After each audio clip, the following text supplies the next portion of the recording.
Ya. Uncle bukan minta bagi awak naik mesin.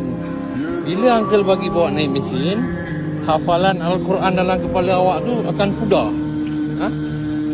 Jadi nantilah kalau dah awak kalau dah boleh hafal 30 juz, baru uncle payung bawa naik mesin. Ha? Sekarang berapa juz awak dah hafal? Ha? 30? Start pada awal juz 30. Oh, juz 30 dulu. Oh, hebatlah awak ni. Oh, ini paling handsome ni.